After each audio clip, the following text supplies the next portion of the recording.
చాలా ఓపెన్ గానే గట్టిగానే మాట్లాడాడు. ఆయన ఏమంటున్నాడంటే కంపాషన్, దయ, కరుణ అనేది ముఖ్యము. అట్లాగే డిప్లొమసీ అంటే సంభాషణలు జరగాలి తప్ప దేశాల మధ్య యుద్ధాలు జరగకూడదు. యుద్ధాల్లో సాధారణ ప్రజలు చనిపోతారు, సాధారణ ప్రజలు బలవుతారు. అట్లాగే హ్యుమానిటేరియన్ ఎయిడ్ ఇవ్వాలి తప్ప హ్యుమానిటేరియన్ ఎయిడ్ని అడ్డుకోవడం కరెక్ట్ కాదు. ఎందుకంటే గాజాలో అదే జరుగుతుంది. గాజాలో ఎవరైనా సహాయం చేయడానికి ఫుడ్ గిడ్డో మెడిసిన్స్ తీసుకెళ్తే వాళ్ళ మీద కూడా బాంబులేసి చేస్తుంది ఇజ్రాయిల్. సో ఆ ఉద్దేశంలో కూడా ఈయన క్లియర్గా చెప్పాడు. అలాగే శాంతి ఉండాలి. అట్లాగే రిహాబిలిటేషన్, ఈ గాయపడి నష్టపోయిన వాళ్ళకి మనం రిహాబిలిటేషన్కి మనం హెల్ప్ చేయాలి. అట్లాగే పొలిటికల్ ఎక్స్‌ప్లాయిటేషన్ ఆఫ్ ఫెయిత్ అనేది కరెక్ట్ కాదనేది చెప్పాడు. అంటే ఇది మనకు కూడా వర్తిస్తుంది. అంటే ఫెయిత్ అంటే ప్రజల విశ్వాసాలని రాజకీయ ప్రయోజనాల కోసం వాడుకోకూడదు. ఇక్కడ వాడుకొని పొలిటీషియన్ ఎవరున్నాడు?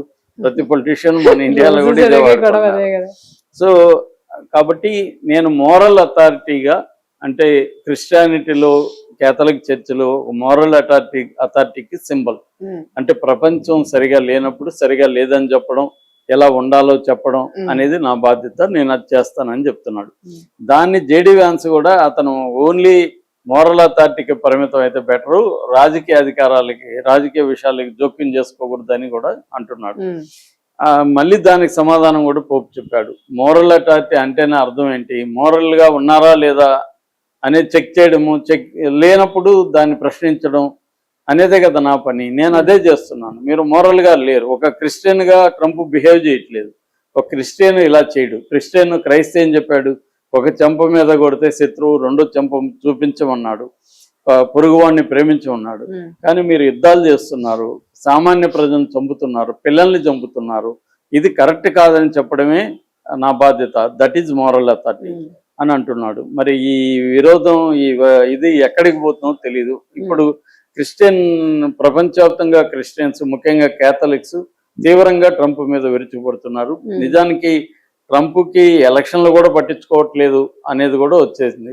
అంటే నవంబర్లో జరిగే ఎలక్షన్లు కూడా అతను పట్టించుకోవట్లేదు. ఇంకోటి ఏంటంటే అందరికి ఆశ్చర్యం, ఇప్పుడు ఒక పార్టీ అనేది ఉంటది కదా. ఇప్పుడు రాహుల్ గాంధీ పిచ్చి పిచ్చిగా బిహేవ్ చేస్తే కాంగ్రెస్ లో చాలా మంది వ్యతిరేకిస్తారు కదా ఎక్కడైనా కూడా. అది కూడా జరగలేదు. రిపబ్లికన్స్ గట్టిగా ఈ పార్టీకి అతని మీద ఇంపీచ్మెంట్ మోషన్ పెట్టి ఉండాలి, పెట్టి అతను పీకు పడేసే ఇది వాళ్ళకు ఉంది. అది ఎందుకు చేయట్లేదు అంటే అమెరికానే ఇలాగ ఉంది. ఓన్లీ ట్రంపే కాదు, ట్రంప్ వచ్చి అమెరికా అసలు స్వరూపాన్ని బయట పెట్టాడు తప్ప అమెరికా సపోర్ట్ లేకపోతే ఇతను ఎలా వ్యవహరిస్తాడు? ఒక్క వ్యక్తి చేతిలో ఇంత వినాశనాన్ని అమెరికా డెమోక్రసీ ఎలా పెడుతుంది అంటే బేసిక్ గా ఆ స్ట్రక్చర్ లో అమెరికాలోనే ప్రాబ్లం ఉంది అనేది ఎక్కువ మంది చెప్తున్నారు. దాన్ని ట్రంప్ ఒక రకం బయట పెట్టడం మేలే చేశాడు ట్రంప్. లేకపోతే అమెరికా ఏదో గొప్ప డెమోక్రసీ అని, గొప్ప దేశం అని చాలా మంది నమ్ముతుంటారు. ఇప్పుడు దాని దొల్లతనం అనేది ఇప్పుడు అందరికీ అర్థమైపోయింది. అమెరికా దేశాలను బెదిరించి వాళ్ళ వనరులను కొల్లగొట్టి బతుకుతుంది ఇన్ని రోజులు. దాని సంపద వెనక అనేక కోట్ల మంది బ్లడ్ ప్రాణాలు ఉన్నాయి అనేది ఇవాళ ఓపెన్ అయింది. ఓపెన్ అవ్వడానికి కారణం ట్రంపే. ట్రంప్ లాంటి ఒక మ్యాడ్ గా ఉండడం వల్లే దీన్ని బయటకు వచ్చింది. లేకపోతే అమెరికా ఏదో పెద్ద సివిలైజ్డ్ కంట్రీ అని, పెద్ద డెవలప్డ్ కంట్రీ అని, అదేదో పెద్ద డెమోక్రసీ అని చాలా మంది నమ్మేవాళ్ళు. నిజానికి అమెరికా చరిత్ర అంతా కూడా ఇటువంటి చరిత్ర. దాదాపు 80 దేశాల్లో ప్రభుత్వాలను కొల్లగొట్టి ఆ దేశ వనరులను తన కంట్రోల్లో పెట్టుకొని ప్రపంచంలో 750 చోట్ల తన బేసులను పెట్టుకొని అన్ని ప్రాంతాలని తన కంట్రోల్లో పెట్టుకోవడమే అమెరికా చరిత్ర. అదే ఇప్పుడు ట్రంప్ చేస్తున్నాడు. ఇతను కొద్దిగా మ్యాడ్నెస్ తో కొంత అనార్కిక్ గా చేస్తున్నాడు తప్ప అమెరికా ఇంతకంటే భిన్నమైంది ఏమి కాదు అనేది మరోసారి బయటకు వచ్చింది. దీన్ని ఎవరు విమర్శించినా చివరికి పోప్ అయినా కూడా వాళ్ళు భరించలేని పరిస్థితి. మరి క్రిస్టియన్ నిజంగా ఇప్పుడు పోప్ ని ఆయన విమర్శిస్తున్నాడు, బెదిరిస్తున్నాడు.